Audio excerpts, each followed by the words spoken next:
আমি সাধারণত বাংলাদেশ জামায়াত ইসলামের সমর্থক এবং ওদের হয়ে আমি আমার বেশিরভাগ অ্যাক্টিভিজমগুলো করে থাকি, ওদের সমর্থন দিয়েই করে থাকি।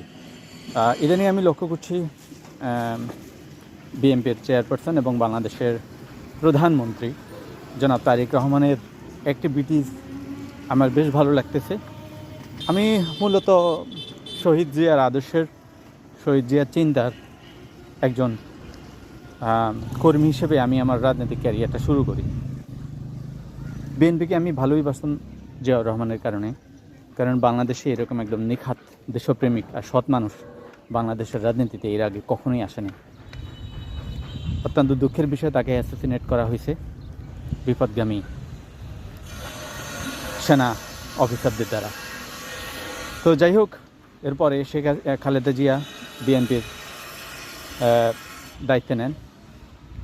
তার অনেক ধরনের সমালোচনা আছে, সমালোচনাগুলো থাকাটা অস্বাভাবিক না। তারপরেও বাংলাদেশের মানুষের কাছে একজন আপসীন নেত্রী এবং গ্রহণযোগ্যতার দিক থেকে অন্যতম একজন পাওয়ারফুল একটা মহিলা।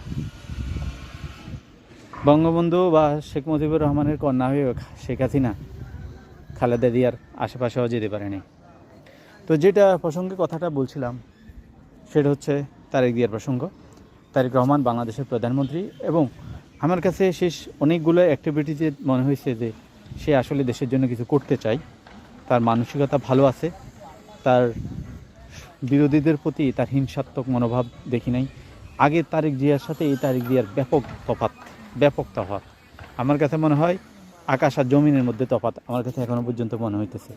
তো বাংলাদেশের প্রধানমন্ত্রী হিসেবে হয়তো সে কাজ করার তার মানসিকতা আছে, কিন্তু তার সারা দেশে ছড়িয়ে থাকা হাজার লক্ষ নেতাকর্মী, যাদের মন মানসিকতা তার মতন না। দুঃখের বিষয় হলো তিনি যত রকম ইনিশিয়েটিভ নেয় না কেন, এরা কিন্তু মাঠে তার উদ্যোগগুলোকে মেরে দিতে পারে, এরকম ঘটনা আছে। এবং পরবর্তীতে তাকে হয়তো তাদের কর্মীদের সেই মন মানসিকতা ধারণ করতে হইতেও পারে। তো আমি সব দিক দিয়ে আশাবাদী হয়ে থাকতে চাই, কারণ আমরা আসলে কোনো কার্ল দেখতে চাই না রাজনীতিতে। মহান নেতা একজনই হবে, একটা পরিবারেই হবে, এটা আমি ব্যক্তিগতভাবে বিশ্বাস করি না। যে কেউ সৎ, যোগ্য, নেতৃত্ববান মানুষ বাংলাদেশের রাষ্ট্রক্ষমতায় আসবেন, আমি এটা সবসময় প্রত্যাশা করি। আর এটার একটা অংশ হিসেবেও আমি কিন্তু বিএনপি থেকে সমর্থন প্রত্যাহার করি, জামায়াত ইসলামকে দিছি, কারণ এই দলে কোনো পরিবারতান্ত্রিক কোনো বিষয় নেই। তো সব কিছু মিলিয়ে বাংলাদেশের প্রধানমন্ত্রী হিসেবে তারেক রহমানকে আমি শুভেচ্ছা জানাই, অভিনন্দন জানাই এবং আমি বিশ্বাস করি বাংলাদেশের গণতন্ত্রের অগ্রগতির তিনি এগিয়ে নেবেন।